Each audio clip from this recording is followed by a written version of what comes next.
Bien, je vais vous demander de gagner vos places pour ceux qui ne seraient pas encore installés, s'il vous plaît.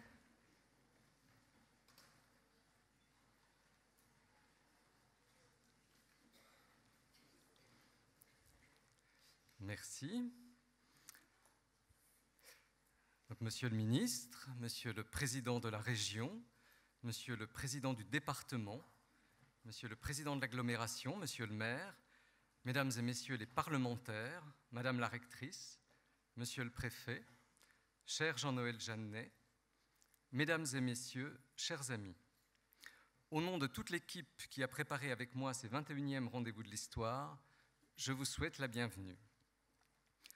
Avant de céder la parole aux élus, puis à Jean-Michel Blanquer qui nous fait une nouvelle fois l'honneur et l'amitié de sa présence, je voudrais profiter de l'occasion qui m'est donnée ici pour remercier solennellement et chaleureusement toutes celles et ceux qui ont apporté leur contribution à la réalisation de cette 21e édition.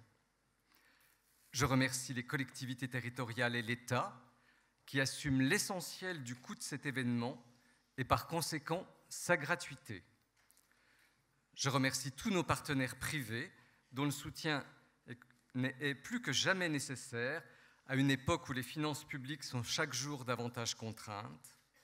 Je remercie la communauté des historiens qui, pour reprendre une formule désormais très répandue, a fait de Blois son festival de Cannes. Je remercie toutes les équipes, salariés, bénévoles, qui ne ménagent pas leur peine pour vous offrir ce festival. Je remercie les médias qui nous accompagnent chaque année davantage. Et je remercie bien sûr le public, toujours plus nombreux, pour sa fidélité et son exigence. Merci à tous. Je voudrais aussi évoquer cette pétition de 520 historiennes appelant à une meilleure représentation des femmes dans la vie universitaire. Cette pétition a été largement reprise dans différents journaux et c'est bien normal tant cette cause est importante. Le traditionnel Libé des historiens est même devenu un Libé des historiennes, sous la houlette de sa rédactrice en chef invitée, notre très grande amie Michel Perrault. Et bien sûr, notre partenaire, le journal Le Monde, s'est aussi fait très largement écho de cette tribune qu'il a publiée. Et donc je voudrais déjà remercier ces historiennes qui ont choisi le moment de Blois pour prendre la parole, et donc marquant ainsi l'importance de notre manifestation dans la communauté des historiens et des historiennes. Et je souhaite profiter de cette occasion pour rappeler que les rendez-vous de l'histoire ont toujours eu à cœur de promouvoir la meilleure représentation possible des femmes parmi nos invités. Cependant, nous avons décidé avec Jean-Noël Jeannet d'être davantage exemplaires en organisant la composition paritaire de notre conseil scientifique et de tous les jurys qui décernent nos prix. Cette mesure figurera dès cette année dans nos règlements et sera mise en œuvre au fil du renouvellement de ces instances. Par ailleurs, nous ferons inscrire dans notre charte du bon débat que les tables rondes, les cartes blanches et les panels doivent être aussi mixtes que possible. Nous espérons ainsi contribuer à cette noble cause. Je vous souhaite à tous un très bon festival. Je vais laisser la parole aux élus, puis aux ministres, puis bien évidemment à la conférence de Jean-Noël Jeannet qui vous présentera le thème de cette 21e édition, la puissance des images. Donc je vous souhaite à tous un très bon séjour blésois pendant ces 4 jours.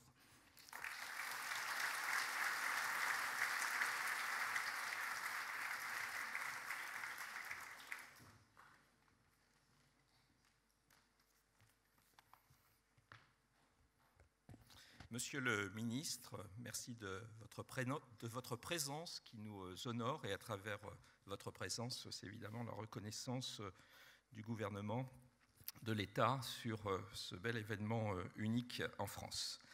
Monsieur le préfet, Madame la rectrice, Messieurs les parlementaires, Monsieur le président de région, cher François, Monsieur le président du conseil départemental, cher Nicolas, Mesdames et Messieurs les élus, Mesdames et Messieurs les représentants des différentes administrations de l'État, Mesdames et Messieurs les enseignants, un salut particulier à nos historiennes présentes aujourd'hui, Mesdames, Messieurs, chers amis.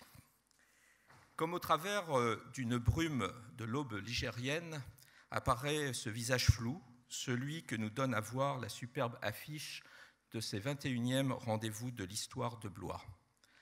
Si floue est cette image qu'on peine à percevoir le contour du personnage qu'elle incarne, et pourtant, qui n'a pas reconnu, au premier regard, la Mona Lisa de Léonard de Vinci, clin d'œil aux 500 ans de la Renaissance que nous célébrerons l'an prochain dans notre région et à Blois en particulier, à l'initiative de notre président de région.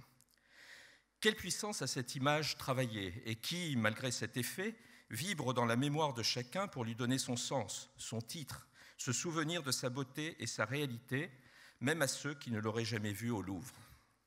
Le thème de cette année, la puissance des images, est ainsi posé.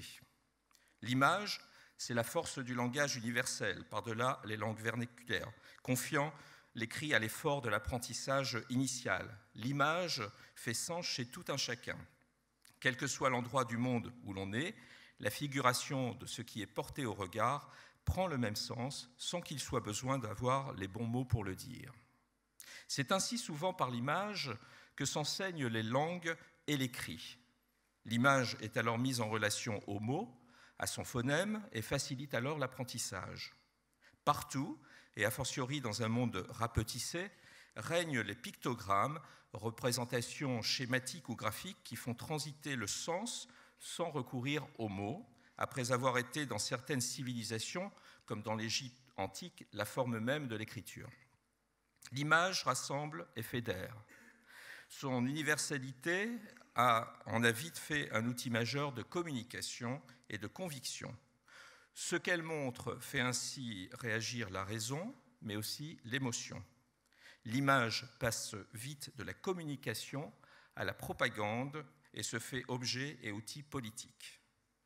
L'adage confucéen, une image vaut 1000 mots, prend alors toute sa portée. Dans l'histoire, parce que l'écriture n'est que l'apanage de quelques-uns, elle présente ce qui constitue le socle du pacte social, de l'image religieuse à l'image du souverain, et ce faisant, facilite le respect de l'ordre social établi. Lisibilité pour tous, outil de communication, mais de façon concomitante, outil de domination ou de persuasion, l'image, comme le dit Pierre Fresneau de Ruel, figure un objet réel qui n'est pas un signe de ce qu'il est, mais peut-être le signe de quelque chose d'autre. Les périodes récentes de l'histoire du monde ont ainsi donné à la propagande, au-delà de ce qui mérite d'être propagé, son sens péjoratif et son interprétation de bourrage de crâne qui profite de ce que l'image est variablement interprétable selon qui l'aperçoit et le contexte dans lequel elle est émise. L'image est le couple qui voit s'épouser le pire avec le meilleur. De nos jours, en quelques minutes, nous regardons plus d'images que n'en voyaient en toute une vie nos ancêtres pas si lointains. L'image règne en maître absolu. Elle est partout. Il suffit de sortir de sa poche son smartphone et elles apparaissent, sans limite. Ce même geste fait de nous des contributeurs potentiels au foisonnement de l'image, car l'image, c'est aussi l'image de soi, celle que l'on façonne pour mieux être vue, celle que l'on renvoie pour être aimé mieux, aimé plus. La multiplicité des réseaux sociaux, l'instantanéité de la diffusion planétaire de ce que l'on voit, de ce que l'on fait, de ce que l'on mange même, pour être à l'image de ce que l'on veut donner à voir, nous font friser l'overdose. Ce besoin d'image, à voir comme à donner à voir, donne le vertige et inquiète parfois quand on se dit que l'homme ne semble plus rien regarder de ses propres yeux, mais tout par le truchement de ces appareils qui font quasiment partie du corps humain. Qui ainsi ne se désole pas de voir qu'au Louvre, la Joconde, encore elle, ne voit plus ses visiteurs, mais seulement une nuée de smartphones et d'appareils photo. Qui aussi ne s'est jamais surpris lui-même à sortir son appareil avant même d'avoir bien pris le temps de voir ce qu'il voulait regarder. Nous sommes tour à tour témoins et acteurs de cette nouvelle façon d'être. Les images d'hier comme celles d'aujourd'hui ont ce pouvoir de nous contrôler, nous émouvoir, nous informer, mais aussi nous manipuler. Le pas de plus que le progrès, évoqué d'ailleurs l'an dernier au rendez-vous de l'histoire, nous a fait faire, c'est qu'aujourd'hui, les images, tout le monde en fait, mais qu'on sait même à créer de virtuels, sans parler de notre capacité à modifier, détourner leur réalité.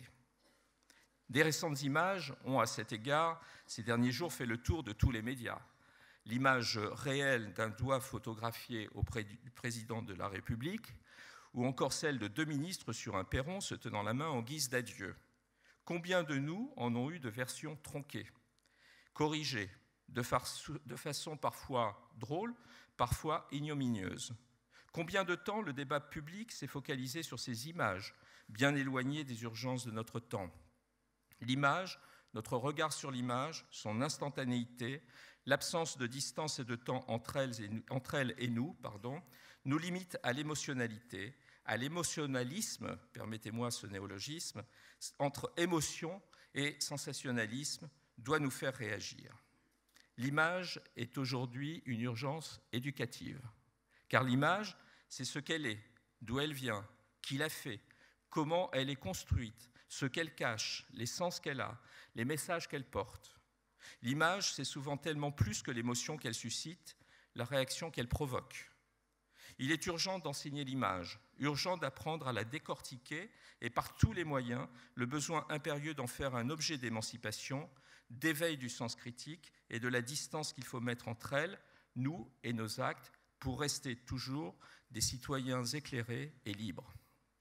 Cette urgence, à Blois, dans nos ateliers périscolaires, dans nos structures d'accueil de la jeunesse, nous essayons d'y répondre. La tâche est rude, tant vouloir élever l'esprit critique dans la finesse voisine avec la remise en cause de toutes les réalités, y compris historiques. C'est un travail de longue haleine qui oblige à la mobilisation générale et au premier chef celle de l'éducation nationale, mais aussi de tous, parents, collectivités, associations.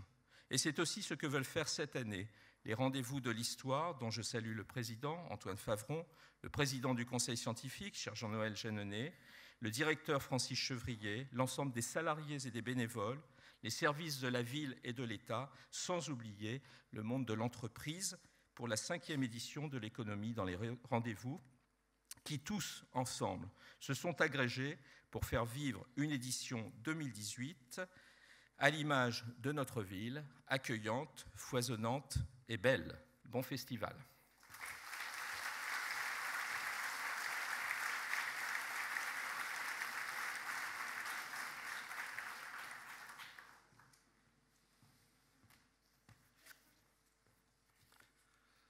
Monsieur le ministre, cher Jean-Michel Blanquer, messieurs les parlementaires, monsieur le président du Conseil régional, cher François, monsieur le maire, cher Marc, monsieur le président de l'Agglo, cher Christophe, mesdames et messieurs les élus, madame la rectrice d'académie, monsieur le président du comité scientifique, cher Jean-Noël Jeanneney, qu'on a toujours autant de plaisir à retrouver ici à Blois. Je voudrais saluer le président du Centre européen de promotion de l'histoire, organisateur de ces rendez-vous. Saluer Francis Chevrier, le directeur, sans qui, bien entendu, tout ça ne serait pas possible, et saluer l'ensemble de la communauté enseignante qui est toujours très nombreuse, évidemment, à l'occasion de ces rendez-vous de l'histoire. À la veille d'une bataille, Napoléon Ier déclara devant ses maréchaux « Un petit croquis vaut mieux qu'un long discours ». En conquérant et fin stratège qu'il était, l'empereur des Français démontrait ainsi qu'une image pouvait avoir plus d'impact que des écrits. 2 siècles plus tard, force est de constater que c'est essentiellement par le prisme des images que nous percevons le monde. En cette époque où l'immédiateté dicte sa loi, il est en effet primordial de s'interroger avec lucidité sur le pouvoir véhiculé par ces images. Le débat ne doit naturellement pas porter sur leur utilité, mais plus exactement sur leur vocation et leur portée. La puissance des images est une thématique d'autant plus intéressante qu'au-delà de son angle historique, elle revêt, je crois, un véritable caractère philosophique et répond parfaitement à certaines des problématiques sociétales de ce début du XXIe siècle. Aujourd'hui, grâce aux outils qui appartiennent à notre quotidien, tout un chacun peut produire ou enregistrer une image et l'adresser dans la foulée à une ou plusieurs personnes de par le monde. Loin de moi, cependant, la volonté de réduire un thème aussi large à la seule époque contemporaine, car, au fond, les images et la puissance qui s'en dégage existent depuis que l'homme s'est dessiné, reproduire et créer. Pendant des siècles, seuls les artistes, qu'ils soient peintres ou sculpteurs, avaient la possibilité de représenter le monde. Tandis que les uns étaient chargés de glorifier le portrait d'un monarque ou d'embellir une victoire militaire, d'autres se complaisaient dans la caricature afin de brocarder les dérives et l'autoritarisme d'un régime. Au XIXe siècle sont apparus la photographie et le cinématographe. Puis, durant la première moitié du XXe siècle, la naissance de la télévision accentua davantage la puissance des images. Dès lors, les artistes n'en eurent plus la primaire car la presse s'en saisit afin d'offrir au traitement de l'actualité un support visuel. La révolution copernicienne intervint finalement avec l'émergence d'Internet qui allait fondamentalement bouleverser notre manière d'aborder le monde qui nous entoure. Aujourd'hui, les images se banalisent dans nos sociétés modernes puisque n'importe qui y a accès à volonté sur son écran de télévision, d'ordinateur ou de portable. Elles gagnent ainsi en puissance ce qu'elles perdent en efficacité. Tel un kaléidoscope, la quantité l'emporte sur la qualité et nous occulte parfois le sens réel et la valeur intrinsèque d'un événement, qu'il soit ou non de portée historique. Le choc des images a fait place au buzz permanent, tandis que la forme rivalise désormais avec le fond. Il ne s'agit pas de revenir à l'époque de l'imagerie d'Épinal, mais de s'accorder le temps nécessaire à l'analyse et au décryptage d'une photographie, d'un dessin ou d'une séquence vidéo, comme on pourrait le faire à l'endroit d'un texte. En somme, privilégier la compréhension plutôt que la consommation. Et quelle meilleure occasion que ces journées qui s'ouvrent devant nous pour nous permettre de mener à bien cet indispensable travail de réflexion. C'est donc toujours avec le même plaisir et une certaine forme d'avidité que nous accueillons, comme chaque année, les rendez-vous de l'histoire, cette extraordinaire manifestation scientifique unique en France qui fait de la ville de Blois, le temps de quelques jours, la capitale de la culture et du savoir. La multitude et la diversité des intervenants auxquels s'ajoute l'incroyable attractivité du Salon du Livre en constituent le plus haut témoignage. L'histoire vient donc jusqu'à nous avec ceux qui en forment l'élite et qui, pour la plus grande joie des auditeurs, abordent toutes les périodes et dans leurs thématiques les plus variées, c'est-à-dire loin des sentiers battus. Pour la première fois depuis la naissance des rendez-vous de l'histoire, la présidence n'a pas été dévolue à une personnalité, mais à un ensemble de personnes qui ont en commun le talent, l'humour et le respect des cultures et des libertés. Je me réjouis donc que le Cartooning for Peace ait été sollicité pour présider cette 21e édition des rendez-vous de l'histoire. Depuis sa création, voilà plus de 12 ans, ce réseau international de dessinateurs de presse apporte la preuve, notamment par le biais de diverses expositions, de son impérieuse nécessité dans un monde au sein duquel le mal rôde et où la barbarie peut frapper à tout moment pour tenter de faire triompher l'intolérance et réduire à néant la liberté d'expression. Qu'il me soit permis à cette occasion d'en féliciter ceux qui en furent les instigateurs. Le secrétaire général des Nations Unies, Kofi Annan, qui s'est éteint le 18 août dernier, et celui qu'il n'est plus utile de présenter, notre plus célèbre dessinateur de presse, Plantu, dont nous ne pouvons que nous honorer de sa présence parmi nous. Je souhaiterais également profiter du choix de cette thématique pour rendre un hommage appuyé à une figure bien connue des Loir-et-Chériens qui nous a quittés il y a un peu plus de 2 ans et qui naturellement aurait eu toute sa place parmi les divers intervenants de ces rendez-vous de l'histoire. Je veux parler de l'immense photographe Marc Ribou, lequel, par le truchement de ses clichés, nous aura fait voyager et découvrir pendant plus de 60 ans des contrées lointaines, encore largement méconnues, telles que l'Alaska ou l'Extrême-Orient. Il aura su, grâce à la photographie, saisir aussi bien l'esthétisme que le tourbillon de l'histoire qui s'écrivait sous ses yeux, à l'instar des prémices de la révolution culturelle en Chine. S'il n'appartient pas aux images de façonner l'histoire, l'histoire, en revanche, peut façonner et conférer aux images la puissance nécessaire. Mais cette puissance ne doit pas empiéter sur un autre pouvoir, celui de l'imagination. C'est un équilibre subtil qu'il faut trouver afin que puisse continuer de vagabonder en chacun d'entre nous notre esprit créatif. Là où la sphère médiatique nous abonde d'images et de vidéos, l'imagination doit toujours rester l'une des facultés premières de l'homme. Je veux pour conclure rappeler que les rendez-vous de l'histoire peuvent compter, comme chaque année, sur le soutien du conseil départemental, toujours heureux d'ouvrir ses portes à plusieurs conférences et de servir de cadre à la remise du prix du roman historique. Je vous souhaite à toutes et tous d'excellents rendez-vous de l'histoire, riches, je l'espère, en rencontres et en découvertes. Merci de votre attention.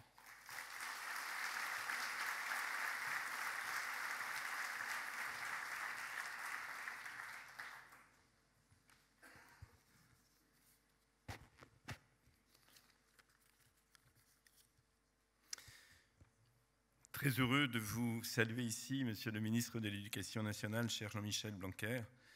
Très heureux de saluer le préfet, de saluer les parlementaires, de saluer Nicolas Perruchot, président de ce beau département du Loir-et-Cher.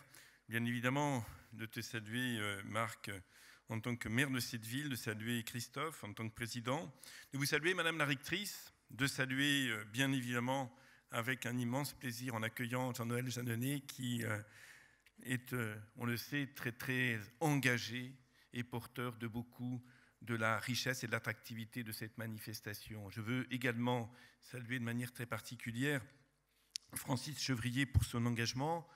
Vous saluez toutes et tous, vous êtes enseignants, vous êtes journalistes, vous êtes historiens, vous êtes des passionnés d'histoire et vous êtes ce qui fait de cet événement un événement majeur. Oui, c'est un immense bonheur de se retrouver ici à Blois annuellement. C'est un immense bonheur de se retrouver parce qu'il y a quelque chose de particulier dans ces rendez-vous de l'histoire.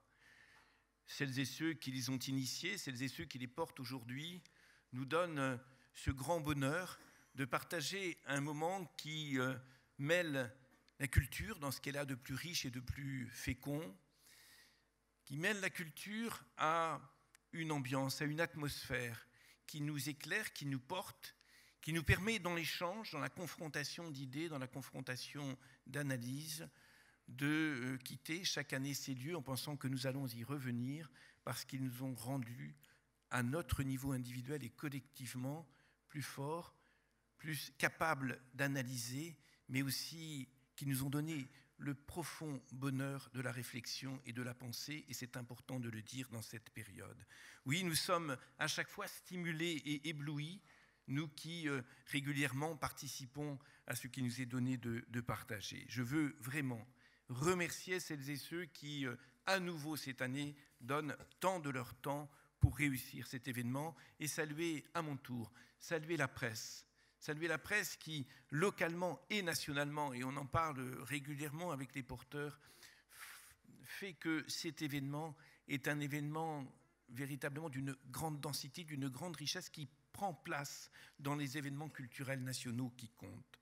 Je voudrais, par rapport à cela, dire pourquoi, Monsieur le ministre de l'Éducation nationale, la région est autant engagée dans cette opération. Nous le sommes parce qu'il s'agit, je le disais, d'un moment de culture et que malgré les tensions qui pèsent financièrement sur l'action publique, nous avons choisi de maintenir le budget de la culture. Il est essentiel si nous voulons trouver ensemble les voies de demain. Nous avons non seulement choisi de le maintenir, mais par rapport à l'immense événement dont il a été question, qui est l'événement de 2019, nous ferons plus encore en 2019 pour le 5e centenaire de la Renaissance en mobilisant des moyens matériels exceptionnels de manière à ce que notre région soit véritablement ce Val-de-Loire porté au niveau national et international. Nous le faisons parce que la grande œuvre d'éducation est véritablement interpellée par cet événement. La grande œuvre d'éducation, nous avons dans les politiques éducatives, Madame la rectrice choisi d'accompagner au maximum les enseignants, les lycées, l'ensemble de celles et de ceux qui font que, au moment même où ils sont au collège, au lycée, à l'école, nos jeunes, nos enfants puissent comprendre, ressentir que l'acquisition de la connaissance, la maîtrise de la connaissance est un moment joyeux et enrichissant. C'est absolument fondamental que nous puissions le faire en direction de tous et en direction de nos étudiants. C'est très important de faire rimer, et c'est le cas ici, éducation et passion. Éducation et passion, non pas éducation comme un devoir, mais éducation comme un engagement pour tous et dès le premier âge. Nous le faisons parce que nous sommes ici à Blois, berceau de la Renaissance, que Blois a associé son image à un projet culturel extrêmement exigeant que Blois est dans nos capitales régionales une capitale qui fait vraiment de la culture un moment fondamental. Oui, nous pensons véritablement qu'il faut tous ensemble, et c'est important qu'il y ait cette réunion de la volonté de l'État et des collectivités territoriales, porter la culture et son rayonnement à un meilleur niveau. Pour terminer, je voudrais dire un mot, à mon tour, du choix du thème, la puissance des images. Elles sont, je crois, pour chacun d'entre nous, la trace profonde des grands moments de l'histoire. Celle des barricades de la Révolution française, celle des poilus dans les tranchées, celle heureuse des départs en vacances avec le Front populaire, celle tragique des camps de concentration et des corps broyés. Oui, ce sont les images qui bien souvent symbolisent, cristallisent pour chacun d'entre nous et collectivement notre histoire, notre culture commune. Ces images, comme mes prédécesseurs l'ont dit, sont aujourd'hui interrogées par la foultitude, la multitude. Et je voudrais dire l'importance de l'éducation à l'image. Nous avons, monsieur le ministre, madame la rectrice, monsieur le préfet, ici dans cette région, une belle agence partagée entre l'État et la région, qui est l'agence cyclique, qui est une agence qui consacre énormément à l'éducation à l'image. Il faut faire ce travail, le faire inlassablement. Nous savons que l'image est un élément, l'éducation à l'image est un élément d'accès à la liberté, d'accès à un savoir qui est un savoir profondément maîtrisé, à une connaissance qui ouvre aux autres, à une connaissance qui enrichit. D'ailleurs, celles et ceux qui sont les ennemis de cette liberté ne s'y trompent pas lorsqu'ils agressent, lorsqu'ils parfois tuent celles et ceux qui créent et portent ces images. Oui, l'image est aujourd'hui un des vecteurs de la connaissance, un des vecteurs du vivre ensemble, un des vecteurs de l'appropriation de notre histoire. C'est pourquoi je crois que nous sommes aujourd'hui heureux et nombreux ici à Blois. Merci.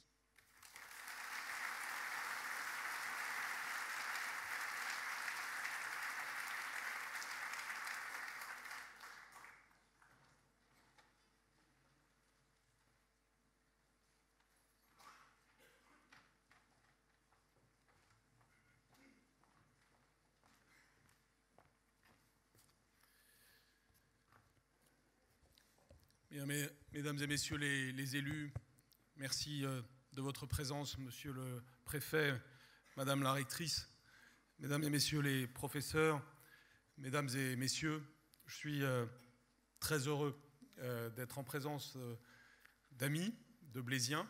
Vous le savez, je suis dans cette ville avec beaucoup de bonheur parce que j'y ai enseigné, parce que j'y suis souvent venu et parce qu'effectivement elle est ce symbole, cette incarnation de la Renaissance dont il va être beaucoup question l'année prochaine, mais dont nous parlons déjà beaucoup, parce que nous devons en effet préparer cet anniversaire très fortement. Depuis 21 ans, les professeurs, les chercheurs, les écrivains, les éditeurs sont chaque année plus nombreux à se rendre au rendez-vous de l'histoire dans cette belle ville de Blois pour apprendre, échanger et réfléchir ensemble. Je veux évidemment saluer Jack Lang, qui était à l'origine de ce rendez-vous, et je veux remercier tous les organisateurs. Merci, Monsieur le Président. Merci, cher Jean-Noël Jeanneney, pour aussi tout votre travail.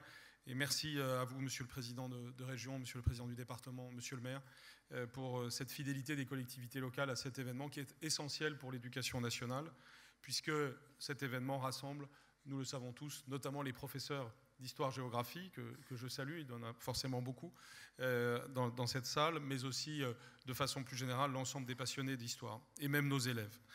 Les rendez-vous de Blois sont évidemment un moment précieux et attendu dans la vie intellectuelle de notre pays. Et en effet, comme vous l'avez dit, Monsieur le Président, les médias en rendent bien compte et c'est l'occasion de saluer leur travail.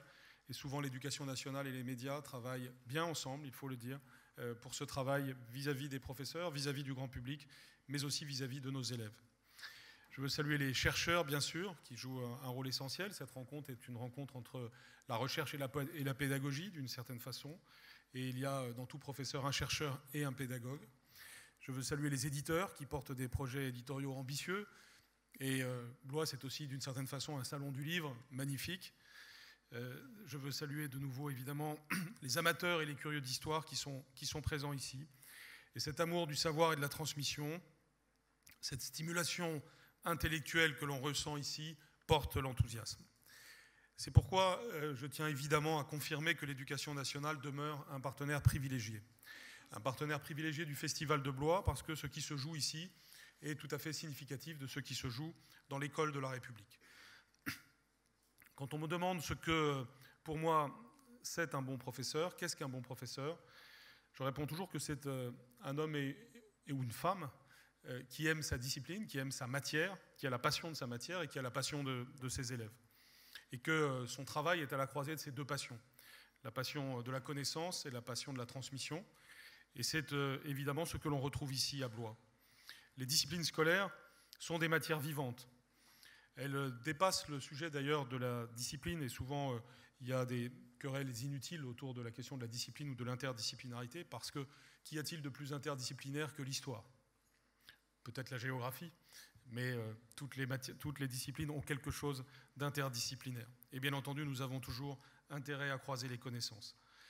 Cette rencontre donc entre les disciplines, cette rencontre entre la recherche et la pédagogie, eh bien, elle s'incarne parfaitement dans ce festival qui lui-même, d'ailleurs, inspire d'autres événements qui peuvent concerner d'autres disciplines qui s'enseignent dans notre système scolaire.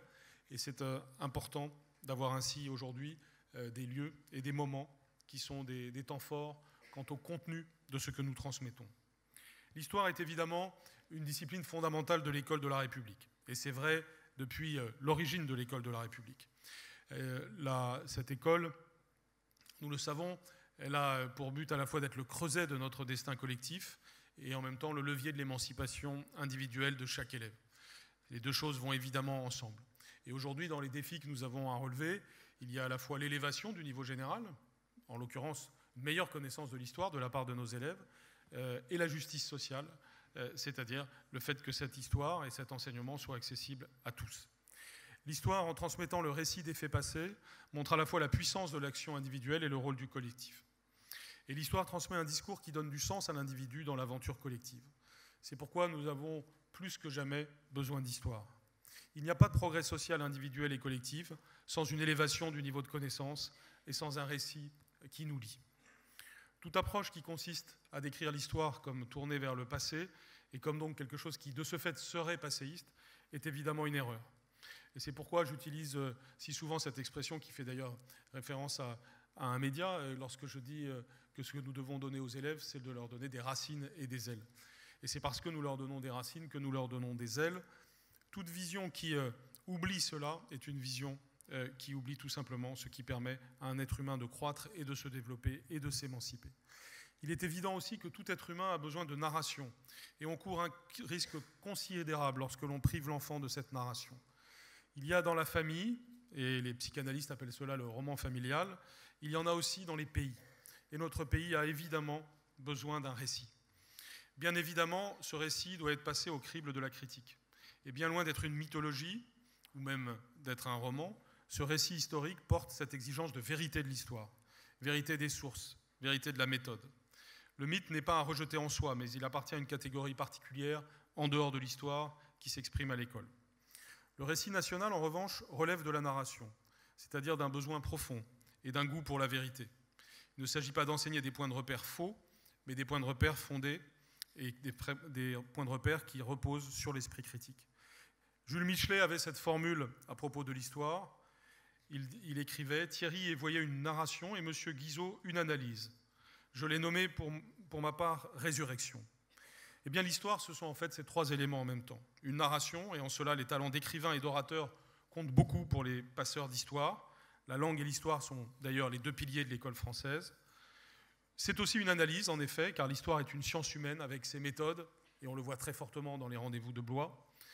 Mais c'est aussi une résurrection, et cela fait écho au mot de Renaissance, car chacun sait que la puissance de l'histoire consiste, grâce à la narration et grâce à l'analyse, à nous rendre présent le passé. Nous ne venons pas de nulle part, et le temps n'est pas un chaos indéterminé. L'histoire, au sens étymologique d'historia, a pour tâche de nommer ce qui a changé, ce qui est aboli et ce qui est autre. Et Marc Bloch le disait mieux que moi, l'histoire, science des hommes dans le temps.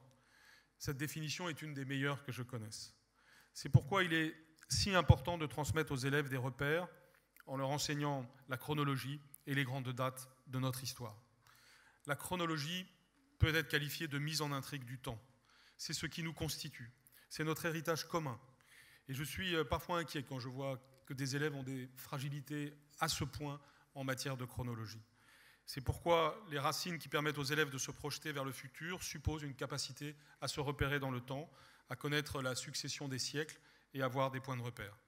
La profondeur temporelle de notre histoire, qui n'est pas l'apanage de toutes les nations, loin s'en faut, offre aux élèves une profondeur de vue qui leur donne un sens critique et un recul sur les événements. Si nous voulons l'élévation du niveau général et la justice sociale, nous devons à tous nos élèves, et a fortiori les élèves qui sont dans les territoires les plus défavorisés, cette capacité à se repérer dans le temps. C'est ce que nous pouvons appeler la concordance des temps, terme qui vous est si cher, cher Jean-Noël Jeanneney, et qui nous renvoie à la fois aux enjeux de langue et aux enjeux d'histoire. À bien des égards, notre histoire nationale est ponctuée par des fractures, par des discordes et par des dissensions. Elle est aussi, par sa longue durée, un récit de réconciliation, un récit de synthèse, de dépassement. Nous venons de fêter l'anniversaire de la Ve République, qui fêtait ses 60 ans le 4 octobre dernier. Eh bien, notre Constitution elle-même est significative de cela. Parce que l'un des secrets de sa durée, et je souhaite à notre Constitution de battre bientôt le record de celle de la Troisième République, l'un des secrets de la durée de notre Constitution, et ça a été dit par le Président dans son discours, l'un des secrets, donc, c'est cette capacité à récapituler l'histoire, à transformer l'histoire en droit. C'était une des choses que je pouvais enseigner dans l'antenne de Blois lorsque j'y venais. Parce que lorsque nous avons dans le préambule de la Constitution et la référence à 1789, et la référence au préambule de 1946, et au travers du préambule de 1946 aux principes fondamentaux reconnus par les lois de la République, c'est-à-dire à la Troisième République, eh bien nous avons au travers de l'histoire des valeurs, les droits individuels de 1789, les droits collectifs de la Troisième République, les droits sociaux de la Quatrième République et de l'après-guerre. Eh bien, ces trois dimensions du droit, ce sont aussi trois dimensions de l'histoire, et cela montrerait à ceux qui n'en seraient pas convaincus qu'il y a évidemment au travers de l'histoire des enjeux extrêmement concrets. La Constitution transforme l'histoire en droit positif, et c'est évidemment ceci que peut comprendre un élève, que peut comprendre un citoyen lorsqu'il étudie ou lorsqu'elle étudie l'histoire. Par sa richesse et par la diversité des situations historiques, l'histoire de France transmet une philosophie qui peu à peu est devenue le fond d'une sensibilité française, pétrie par la diversité des héritages et portée par l'esprit de raison des Lumières. Et c'est pourquoi, et je le redis, l'enjeu de l'histoire est si intimement lié à l'enjeu de la langue. Ça a été dit encore ces derniers jours, et je trouve que les obsèques de Charles Aznavour ont été l'occasion de le dire très fortement. Je voyais même un personnage public comme Alain Manoukian intervenir à l'occasion du sommet de la francophonie pour dire à quel point la langue française est quelque chose que l'on vient habiter comme on vient habiter la liberté. Et qu'il y a évidemment des résonances de liberté dans cette langue comme il y a des résonances de liberté dans cette histoire. Et en cela, il est important de transmettre les connaissances des grandes figures de l'histoire de France. Parce que ces personnages qui ont porté le destin collectif des Français, qui ont pris des décisions dans des contextes parfois dramatiques, qui ont connu le doute, l'échec, le succès, nous donnent ce courage et cette volonté dont nous avons besoin pour dépasser nos empêchements et nos difficultés du présent. Et en cela, l'histoire est un humanisme, et nous devons nous garder évidemment des fausses oppositions. Je n'ignore pas tellement les différentes querelles, ou plutôt les différents débats qui peuvent exister en matière d'historiographie. Et comme pour ce que je disais tout à l'heure sur les disciplines et sur l'interdisciplinaire, je pense qu'il y a des clivages qui sont parfois faux. Ce n'est pas parce que l'on enseigne les personnages historiques que l'on ne va pas enseigner l'histoire des peuples ou l'histoire de l'économie ou l'histoire des sociétés. Bien au contraire, il faut tout cela à la fois. Ce n'est pas parce qu'on enseigne l'histoire des grands personnages que l'on va oublier les femmes. Et vous avez bien eu raison, Monsieur le Président, d'insister sur ce point en commençant. Et c'est précisément parce que l'on enseigne l'histoire des grands personnages que l'on peut réussir à mieux mettre en valeur l'apport évidemment fondamental des femmes dans notre histoire. L'histoire nous apprend que les êtres sont multiples, que les identités sont complexes et qu'elles sont éminemment culturelles. L'objet de l'histoire, c'est le sujet humain lui-même, écrivait Paul Ricoeur, ce qui complète finalement ce que disait Marc Bloch. Puisque Marc Bloch disait aussi, pardon de le citer une deuxième fois, le bon historien, lui, ressemble à l'ogre de la légende. Là où il flaire la chair humaine, il sait que là est son gibier. J'aime cette phrase, même si elle sonne peu humaniste, mais elle est pourtant ce qui nous montre bien la centralité de l'objet qu'est l'homme dans l'histoire. C'est pourquoi il est très important de contextualiser l'histoire de France au regard de l'histoire des autres nations européennes et d'élargir progressivement les horizons des élèves aux autres cultures et aux autres aires géographiques. Là aussi, gardons-nous des fausses oppositions. Ce n'est pas parce que nous serons d'une rigueur très grande en matière d'enseignement de l'histoire de France, pour qu'elle soit solidement dans l'esprit de nos élèves, que nous sommes opposés à l'apprentissage des autres aires, de l'histoire des autres aires géographiques. Au contraire, la France est d'ailleurs un des pays dont les programmes scolaires sont les plus ouverts à la diversité des expériences humaines. Et c'est heureux ainsi. Et c'est précieux, car cela témoigne de cette sensibilité universaliste qui est indispensable dans notre école. Pour toutes ces raisons, la tâche des professeurs d'histoire est fondamentale et le rôle de la discipline est central. J'ai bien conscience du fait que l'ensemble de ces éléments crée parfois de la surcharge et que nos programmes sont parfois bien denses. C'est pourquoi dans la transformation du lycée qui s'ouvre, nous avons voulu qu'il y ait à la fois des cours d'histoire en enseignement commun et la possibilité de les approfondir au titre d'une spécialité. Cette spécialité, elle est d'ailleurs interdisciplinaire. Elle s'intitule Histoire, géographie, géopolitique et sciences politiques. Elle permettra aux élèves qui le souhaitent d'approfondir ces disciplines ainsi que leurs méthodes et de se familiariser à l'enseignement dans l'enseignement supérieur. Mais en consacrant l'histoire et la géographie ainsi que l'enseignement moral et civique dans le bloc commun de tous les lycéens, nous avons voulu montrer évidemment le caractère essentiel de cette discipline. Vous le savez, les programmes sont en cours d'élaboration. Les groupes d'experts ont rendu leurs projets au Conseil supérieur des programmes, qui est en train de les discuter puis de les voter. J'ai déjà vu quelques critiques poindre sur des textes qui aujourd'hui sont officieux puisqu'ils ne sont pas encore sortis, mais je sais qu'il y a parfois des critiques qui sont l'arme au pied, comme on dit. Et là aussi, l'histoire peut nous intéresser sur ce point. Mais je tiens à rappeler que ces programmes vont être mis en consultation. Donc, par définition, nous devons nous écouter les uns les autres par rapport aux projets qui seront rendus publics dans quelques jours. Je trouve de ce point de vue-là que le festival est positionné idéalement, puisque c'est l'occasion de débattre des enjeux et de pouvoir, au cours du mois de novembre, faire toutes les critiques et tous les débats nécessaires qui nous permettront encore de les améliorer pour avoir des programmes qui seront prêts à la fin du mois de décembre. Je voudrais saluer Jérôme Grondeux qui a présidé le groupe Histoire-Géographie et le remercier beaucoup parce qu'il l'a fait avec François Hartog, éminent historien de l'Antiquité comme vous le savez tous. Il y aura donc une période de consultation au mois de novembre et puis je pourrai signer les programmes qui, à la fin du mois de décembre, en espérant que cela permettra évidemment de contribuer à cette élévation du niveau général dont j'ai parlé en commençant. Pour terminer, je voudrais évidemment traiter la question qui est celle de ce festival, de cette année, de cette édition, puisque vous avez décidé de consacrer ce festival à la question de l'image.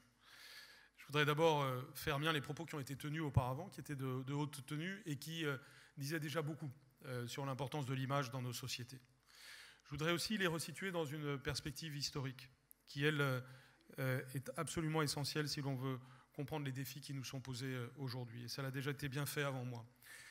Mais il me semble que nous sommes évidemment, et c'est peut-être une banalité de le dire, arrivés dans une société de l'image. Et cette société a été précédée d'autres paradigmes. Régis Debray, nous le savons, disait que nous étions passés de la logosphère à la graphosphère, et puis de la graphosphère à la vidéosphère. Et finalement, dans cette vidéosphère dans laquelle nous serions, l'image est évidemment la question centrale. Derrière ces supports, il y a des contenus, il y a des paradigmes, il y a des états d'esprit. Longtemps, nos sociétés ont peut-être été guidées par l'idée du bien, et cette idée de bien, lorsqu'on y réfléchit sous l'angle du droit, elle a donné le droit naturel, elle a donné la déclaration de 1789 dont je parlais tout à l'heure. Et cette déclaration de 1789, elle a représenté une apogée, mais elle a aussi représenté le début d'autre chose. Et ce début d'autre chose, c'est ce que le 19e siècle a poussé avec parfois comme paradigme, beaucoup plus le paradigme de vérité que le paradigme du bien. C'est le positivisme dans toutes les disciplines, c'est les progrès de la science, c'est les progrès de l'industrie, c'est la notion de progrès que vous avez traitée l'année dernière. C'est pourquoi je crois qu'il y a une certaine logique dans la succession des thèmes au Festival de Blois. Mais cette idée de vérité et cette idée de progrès sont à leur tour entrées en crise, notamment avec les 2 guerres mondiales. Et cette crise du progrès, cette crise de la vérité a peut-être laissé la place à un autre paradigme. Et peut-être sommes-nous au milieu de cette recherche de paradigme du temps où nous nous trouvons. Et ce qui est certain, c'est que l'image joue un rôle essentiel dans cette nouvelle société dans laquelle nous sommes. Et nous savons que c'est pour le meilleur et pour le pire. Pour le meilleur, parce que ceci renvoie à un tréfonds anthropologique profond. Et nous savons que nous avons, avec l'image, une relation très particulière, nous, en tant qu'êtres humains. Et les sciences cognitives nous en disent de plus en plus sur cette question. Les êtres humains se sont battus autour de l'image et autour du statut de l'image dans les sociétés. Il y a des peintures rupestres de la grotte Chauvet qui datent de 30 000 avant Jésus-Christ et qui, aujourd'hui, peuvent être regardées depuis n'importe quel smartphone. Il est donc incontestable que l'image est un mode d'expression privilégié des humains. Mais dans cette société où le paradigme esthétique a peut-être succédé au paradigme éthique et au paradigme de vérité, eh bien, il est très important que nos élèves et nos citoyens soient en situation de pouvoir avoir du recul. Nous savons que la manipulation par l'image est malheureusement quelque chose qui s'est développé. Nous savons que nous devons, et ça a été très bien dit avant moi, développer chez nos élèves une culture de l'image, une capacité de recul vis-à-vis de l'image, parce que sinon, nous les livrons à toutes les manipulations. Lorsque nous interdisons les téléphones portables à l'école primaire et au collège, nous ne prenons pas une mesure passéiste. Nous prenons une mesure qui dit que l'école de la République est un lieu particulier, un lieu où justement on peut s'extraire de l'immédiateté de notre société, un lieu où l'image évidemment joue un rôle très important, et où d'ailleurs on peut éventuellement sortir son téléphone portable pour un usage pédagogique maîtrisé, mais où ce qui compte, c'est justement de prendre du recul par rapport aux choses grâce à la connaissance, et aussi d'interagir entre les êtres humains, et d'interagir physiquement entre les êtres humains. Et c'est d'ailleurs pour cela que cette mesure est regardée aujourd'hui dans beaucoup de pays dans le monde, parce que tout le monde comprend bien que nous devons nous poser un peu, et que dans ce monde ultra-technologique dans lequel nous sommes en train d'entrer, dans lequel nous sommes déjà, avec ses mauvais et ses bons aspects, ce que nous devons à nos élèves, c'est à la fois la protection et l'ambition. Et que nous devons à nos élèves une capacité de recul par rapport aux images qui défilent sous leurs yeux. Et que nous le leur donnerons parce qu'ils auront des savoirs fondamentaux bien ancrés et parce qu'ils auront une culture générale que seuls les professeurs peuvent leur transmettre de manière organisée et progressive. Et donc, bien sûr, nous devons leur apprendre au travers de cela à devenir de plus en plus autonomes, à avoir un esprit critique, et que cela se fera non pas par une baguette magique, par quelque chose qui arriverait soudainement, mais par l'imprégnation progressive de la connaissance et des valeurs qui se jouent dans l'école de la République. Dans l'ère dans laquelle nous sommes, dans ce monde de plus en plus technologique, pour lequel le plus grand défi est d'arriver à le rendre de plus en plus humain, l'école est donc essentielle, et l'histoire, comme le langage, sont absolument fondamentaux, dans toutes leurs dimensions. Je ne prendrai qu'un seul exemple, qui est évidemment relié à la question de l'image, l'histoire de l'art. J'ai souhaité qu'elle soit de nouveau présente dans les épreuves du brevet, de façon à ce que les élèves s'entraînent justement à commenter souvent des images, et parce que les images picturales constituent une dimension essentielle de l'homme, et notamment de son rapport au monde, et même de son rapport à la transcendance. Il y a, nous le savons, et je le disais tout à l'heure, parfois des combats qui se jouent autour de l'image. Nous savons malheureusement depuis quelque temps qu'on peut mourir pour des images. Et nous avons évidemment, quand nous voyons un tel thème, nous ne pouvons pas ne pas penser aux morts des caricaturistes français. Nous avons évidemment des enjeux autour de cette question de l'image. Et cette question de l'image nous représente tout simplement ce que nous sommes et ce que nous avons à affronter. L'histoire, au fond, porte à l'incandescence la mission de l'école républicaine. Et c'est pourquoi cette discipline joue un rôle si important. À certains égards, elle résonne la passion et elle passionne la raison. Les rendez-vous de Blois sont donc le lieu où se rencontrent cette raison et cette passion. C'est une raison et une passion entre nous, entre personnes qui échangent autour de l'histoire, mais c'est aussi une raison et une passion en nous, et c'est l'histoire qui nous permet de leur donner. Merci beaucoup.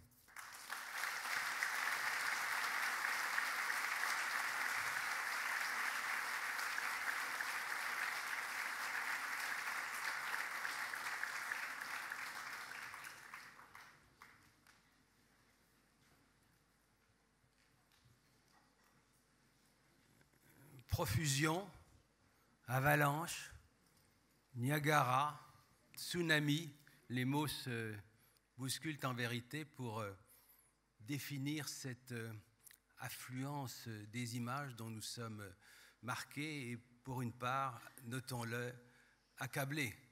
Cette sorte de saturation de l'espace par elle est évidemment une grande donnée de notre quotidien. Et les honorables préopinants, comme on disait au XIXe siècle, ceux qui ont parlé avant moi l'ont dit d'une façon très, très efficace et je ne dirais pas définitive, mais stimulante, car donnant envie d'affirmer que nous sommes là, nous autres, les historiens, pour aider à retrouver quelque chose comme du sang-froid.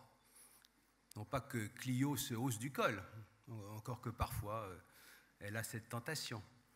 Mais enfin, elle sait qu'il lui revient d'introduire de la distance, de trier, de classer les séries, de mettre de l'ordre par ses inventaires dans cette infinité d'images qui pourraient, sans cela, hébéter l'intelligence et désorienter le civisme. Et vous savez à quel point nous sommes ici, depuis l'origine, attachés à entrelacer nos préoccupations de fidèles de l'histoire et nos préoccupations civiques.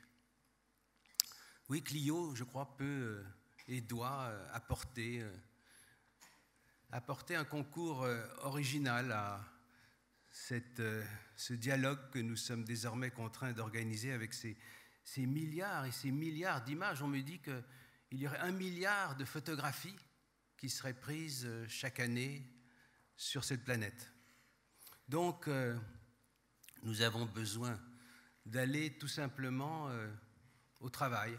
Nous ne prétendons plus, comme disait Chateaubriand, incarner devant le despotisme la vengeance des peuples, mais nous affirmons que nous pouvons servir la lucidité des citoyens. Et une des bonnes façons, c'est, je crois, de partir de l'immensité dans un premier temps pour revenir à l'unique. J'appartiens à une génération qui considérait que l'explication de texte était une épreuve reine. Mais progressivement, dans les dernières décennies, il me semble, et je parle à tous mes collègues ici rassemblés, il me semble que progressivement, nous avons compris l'intérêt, l'avantage, le fruit de concentrer ces mêmes méthodes sur l'image. Et je gage, Monsieur le ministre, que je prends le risque de penser que vous ne désapprouverez pas ce propos et que vous considérerez avec nous que cette manière de prendre à bras-le-corps l'individualité de chaque image est aussi une manière de retrouver le calme de l'analyse et de la réflexion. Nous avons appris, comme pour le texte, à étudier devant nos élèves et devant nous-mêmes les circonstances dans lesquelles une image a été prise, image fixe ou image mobile, de voir quelles étaient les intentionnalités de l'auteur et tout ce qu'elles peuvent nous dire que l'auteur n'a pas forcément souhaité y inclure. Pendant ces journées de travail, je gage que nous aurons sur nos écrans un grand nombre d'appareils de vidéo qui projetteront des images et qui nous rapprocheront au fond, c'est une des satisfactions de ce sujet, je l'attends, nous rapprochons de l'histoire de l'art. Vous l'avez évoqué à l'instant, Monsieur le Ministre.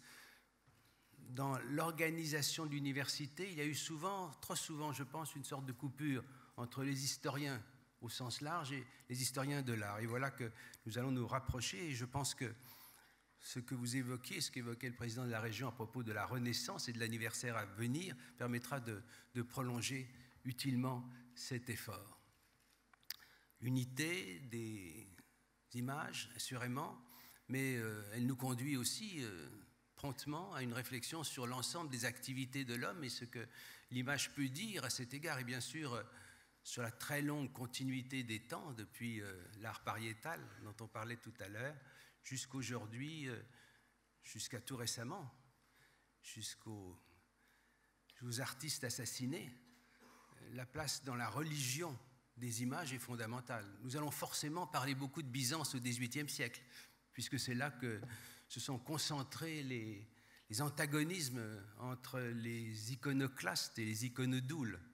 La plupart des religions monothéistes ont connu cette opposition, cet affrontement. Faut-il accepter les images? Jusqu'où? Dans quelle mesure? Au contraire, faut-il les refuser? La divinité et ce qui l'entoure, le sacré en général, ne pouvant pas être représentés. Des centaines de milliers nous disent nos byzantinologues, des centaines de milliers d'humains ont été tués au nom de l'affrontement entre les iconoclastes et les iconodoules, les serviteurs de l'image et ceux qui les refusaient. Et cela se retrouve à d'autres moments. L'iconoclasme est un des éléments qui marquent les guerres de religion, nous le savons. Même si Luther et les siens n'ont jamais refusé l'usage de la caricature pour jeter de la dérision en direction du Saint-Père et de l'Église catholique. Il y a du côté de la religion un effort pour utiliser constamment l'image. Émile Malle nous disait que les cathédrales étaient les bibles des illettrés. Les nouveaux spécialistes nous affirment que ce ne peut pas être vrai compte tenu de la difficulté d'interpréter tout ce qu'on voyait dans les sculptures des églises, mais que c'était un climat concret. Peu importe, il est clair que constamment l'évangélisation a utilisé les images pour s'efforcer de porter son message. Au XVIIe siècle, les jésuites avaient compris l'usage des lanternes magiques pour persuader non seulement les Européens, mais aussi les peuples ensuite en voie de colonisation, de la validité de la religion qui s'efforçait de leur apporter. Et à cet égard, évidemment, la différence avec le polythéisme de l'Antiquité, auquel nous porterons aussi beaucoup d'attention, est éclatante. La religion est servie, veut l'être par l'image lorsqu'elle n'est pas iconoclaste. Elle est aussi, et c'est un aspect que l'on va retrouver dans tous les moments, tous les morceaux de l'activité humaine que je vais brièvement évoquer, à mesure que l'image se fait porteuse d'une adhésion et veut servir une propagande, une évangélisation, aussitôt surgit la dérision. On a beaucoup insisté récemment en considérant les manuscrits du Moyen-Âge, tels qu'ils sont enluminés. On a beaucoup insisté sur ces petits dessins qui, en marge, expriment le défoulement de ceux qui les ont préparés, jusqu'à l'obscénité. J'ai visité récemment le palais Farnèse, on a refait magnifiquement la galerie des Caraches, et en le faisant, on a retrouvé sur les murs, on les a naturellement laissés, des petits dessins ironiques et souvent licencieux, je risque le mot, qui ont été des sortes de défoulements des artistes en train de peindre ces magnifiques fresques. Il y a donc constamment cette sorte de double aspect. Et d'ailleurs, on l'évoquait tout à l'heure, les caricatures de Mahomet, c'est exactement cette problématique-là, c'est-à-dire la religion dont on refuse d'accepter les interdits. Et on voit jusqu'à quelles conséquences sanglantes cela a pu conduire. Tout le domaine du sacré va nous occuper beaucoup, j'en suis convaincu. Et puis il y a bien sûr le grand champ de la politique et de la guerre. Depuis qu'il y a des pouvoirs verticaux, depuis qu'il y a des pouvoirs autoritaires ou éventuellement dictatoriaux, ceux qui les ont incarnés, qui les ont portés, ont été soucieux de mettre en scène leur pouvoir avec l'aide des peintres ou des sculpteurs de leur temps, mobilisés pour cela. Cela va naturellement depuis les temps les plus reculés jusqu'à tout récemment, jusqu'à notre XXe siècle, de fer et de feu et de sang. Et nous savons combien les totalitarismes ont été avides d'utiliser les images au service de leur effort de persuasion. Non seulement en proposant l'effigie multipliée des souverains ou des maîtres, mais aussi en se permettant, en jouant à modifier les images elles-mêmes à mesure que le temps passait. Vous savez, le nombre de travaux vraiment stimulants et à certains égards glaçants qui ont été développés pour montrer les photographies, par exemple, du bolchevisme, où on voyait progressivement, à mesure que les années passaient, disparaître les compagnons de Staline parce qu'ils avaient de fait et concrètement disparu. Il y a là une utilisation de l'image qui exige que nous soyons attentifs et que nous restituions, bien sûr, les motivations et les effets de ce type de manipulation. Et jamais notre discipline n'est plus à l'aise que lorsqu'elle s'efforce par-delà les illusions et par-delà les tromperies, d'aller retrouver ce qui peut et ce qui doit surgir comme vérité. La politique et la guerre. Nous verrons assurément que les temps de la guerre sont ceux aussitôt de la censure, ceux de la déformation, ceux des images produites au service des patriotismes et parfois des nationalismes. De cela aussi, nous serons les comptables attentifs et les observateurs, j'en suis persuadé, sagaces. La politique, en même temps, c'est vrai pour la religion et c'est vrai plus encore dans ce champ peut-être, suscite du côté des images la contestation, la mise en cause. Oui, vous avez rappelé que nous sommes heureux et fiers d'accueillir comme président collectif Cartooning for Peace. C'est un hommage à la caricature, c'est un hommage à l'idée que tout régime a besoin d'être pour un temps mis en cause. Et nous voyons dans l'histoire à quel point cela a été souvent efficace et terriblement efficace aux yeux évidemment des seigneurs du temps. Vous voyez par exemple, les exemples sont innombrables, mais par exemple la manière dont les caricatures de Philippot au début de la monarchie de Juillet, représentant Louis-Philippe en poire, et 4 dessins partant de son portrait réaliste et aboutissant finalement aux fruits que je viens de dire, à quel point cela a contribué à un début de discrédit, à une prise en compte des promesses de Juillet qui n'avaient pas été tenues. Et d'ailleurs, évidemment, parce que la dialectique, à la censure de ces mêmes images, parce que les caricatures ont toujours besoin de surmonter ceux qui les détestent, puisqu'on les remet en cause. Il y a des moments où tout à coup, la volonté de pouvoir indue est remise en cause de la manière la plus surprenante.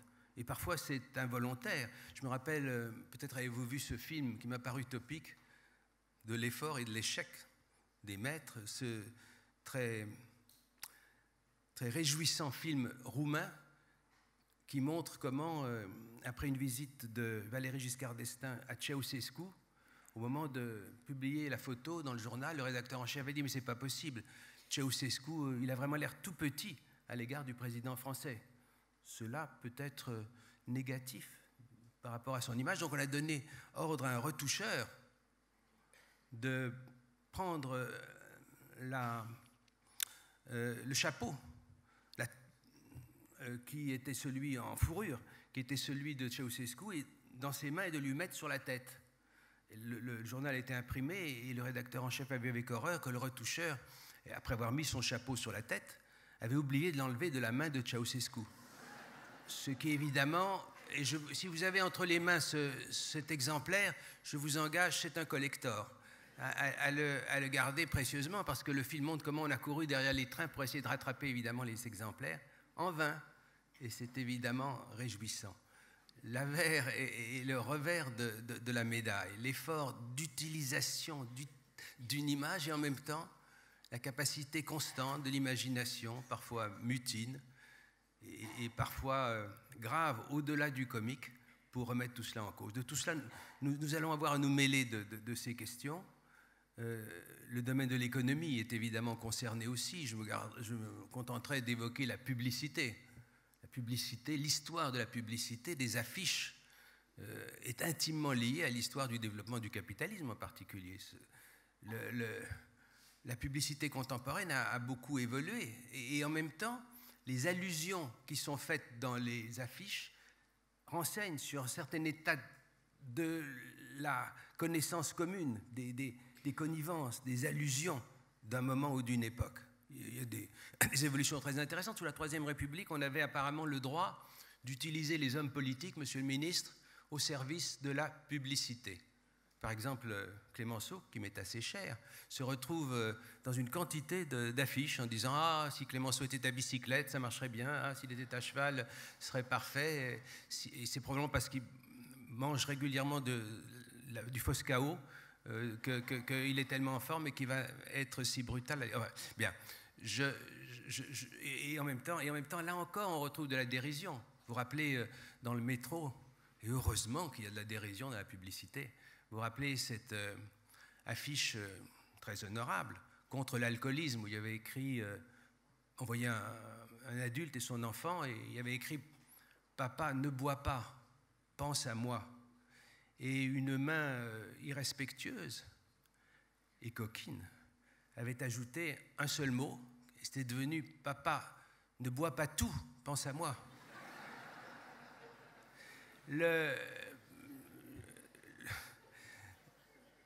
Il y a évidemment un dernier domaine où il faut considérer de près le rôle de l'image, c'est le domaine de la justice, au sens le plus large, de l'ordre public. Il y a une remise en cause des magistrats.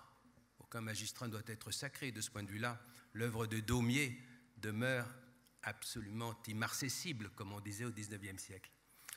Mais au-delà de la personnalité du monde des juges, des magistrats et des policiers, se pose une question fondamentale et très actuelle, c'est-à-dire la question de savoir quel est le rôle de l'image dans la définition des débats au tribunal et dans l'émergence du verdict, l'image comme preuve et l'image comme mensonge. Il y a eu un moment fondamental, c'était évidemment le tribunal de Nuremberg, lorsque le procureur général Jackson avait décidé de faire appel à de grands cinéastes, John Ford au premier rang, Raoul Walsh, etc., pour montrer dans le prétoire, de montrer les images affreuses de la libération des camps. Et cela a créé un climat tout à fait particulier, puisque tout à coup, c'était les premiers jours du procès, on a vu surgir un écran et on a éclairé seulement les bourreaux qui étaient présents, les bourreaux du nazisme. Et on les a vus par conséquent, et le film d'ailleurs a conservé cette image, réagir à ce qu'ils pouvaient voir d'infiniment barbare sur l'écran qui avait été déployé devant eux. L'image comme preuve. L'image comme preuve, on l'a bien vu pour les moments où des policiers, par exemple l'affaire Rodney King à Los Angeles, affaire également topique, avaient brutalisé un compatriote noir avec une grande violence, et où pour la première fois, c'était même avant nos portables, un Américain, un voisin, avait photographié la scène, ce qui a abouti à des conséquences évidemment très importantes, de punition pour ces barbares policiers, et en même temps de signification plus large sur une certaine donnée de l'équilibre entre les différentes communautés, puisque là-bas on parle de communauté, pas en France, nous sommes en République. Je ne sais pas pourquoi je dis ça, c'est juste en passant. Ce que je voulais dire simplement, c'est que du côté de la justice, il y a en même temps un très très grand risque de manipulation, et que la preuve peut très facilement devenir tromperie, devenir mensonge. Et nous savons que la multiplication des capacités de tricher dépasse infiniment les premières tentatives, les premiers procédés qui étaient ceux des bolcheviks ou également des hitlériens pour modifier les photos. Aujourd'hui, nous savons, et il y a quelque chose d'assez terrifiant en cela, pas seulement pour les historiens, en quête d'une vérité, d'une véracité pour le moins, mais pour tous les citoyens, une capacité de déformer les images, pas seulement pour enlever les poignées d'amour d'un président de la République qui a eu tort de se montrer sur la plage, mais pour beaucoup plus gravement de modifier du tout au tout et de tromper. Et nous savons qu'à cet égard, dans toutes les écoles de journalistes, on enseigne à bon escient d'ailleurs l'épisode de Timișoara, qui, comme vous le savez, au moment où la Roumanie est sortie de la période de Ceausescu, où on a cru trouver des charniers et des massacres, ce n'était pas le cas.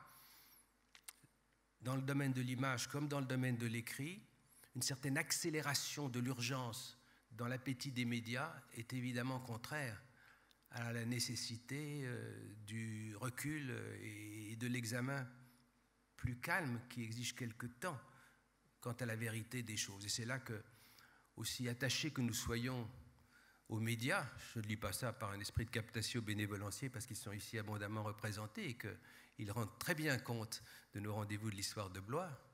Francis Chevrier a dit tout à l'heure, je dis ça parce que c'est une donnée très importante que notre conversation, notre dialogue, l'entrelac de nos préoccupations avec ceux des médias et La question des différents rythmes de la durée, qui nous est si familière à nos autres historiens, s'applique là de façon éminente. Et ce qui est image, c'est-à-dire d'une certaine façon une sorte d'espace, rencontre immédiatement la question du temps, le temps et l'espace. C'est pour ça qu'on nous avait rattaché la géographie à l'histoire, vous vous rappelez peut-être, c'est encore vrai, largement. Le temps, l'espace se retrouvent du côté des images telles que nous avons à les manier. Vous avez bien compris, vous le saviez déjà en venant, que c'est un sujet immense. Je ne prétends pas du tout en avoir épuisé ni la richesse, ni tout ce que ce champ peut apporter de stimulation pour nous, et de plaisir et de gourmandise, car c'est un des traits de notre festival, que nous avons toujours très bien compris que le sérieux des réflexions que vous proposent les centaines de débats, de tables rondes, de conférences ici présentes se mêle aussi à celui tout simple, c'est-à-dire qu'on nous racontera des histoires. Et quand les histoires s'appuient sur les images, rien de mieux. Je crois que nos prédécesseurs, il y a une 50 ans, les universitaires, n'y étaient pas tout à fait préparés, décidément. Et c'est là que ce choix d'un thème aujourd'hui marque une vraie évolution et un vrai progrès. J'imagine Pierre Renouvin, Ernest Labrousse, Alphonse Aulard, peut-être même Marc Bloch, stupéfaits de voir arriver sur leur table des bandes dessinées signées par des collègues à eux, très honorables, des universités françaises. Et pourtant c'est un progrès, parce qu'à condition que précisément soit aiguisé le regard de nos enfants, de nos étudiants, alors c'est un support qui me paraît parmi d'autres pouvoir extrêmement précieux. Il n'y a pas de raison de s'en tenir simplement à ce qu'on peut voir sur les médailles, par exemple, même si ça a été important, comme vous savez, pour la Révolution française. C'est une des données qui se poursuivent. Et la numismatique fait partie de notre sujet, vous aurez à le constater. Il y a des choses nouvelles, les timbres-poste, beaucoup d'autres. En vérité, j'ai tort de finir par commencer à vous donner des pistes. Elles sont innombrables. Ma seule est modeste, peut-être accepterez-vous de me croire si je dis en l'occurrence exceptionnellement modeste. Ma modeste intention était de vous donner à considérer l'efflorescence de tout ce que nous allons entendre, comprendre, considérer. Vous n'aviez pas vraiment besoin de le savoir puisque vous êtes ici, que nous en sommes heureux et que c'est un vrai bonheur de vous retrouver chaque année. Vous n'aviez pas besoin, mais puisqu'on m'a donné la parole, j'ai cru devoir vous le dire. Merci de votre attention.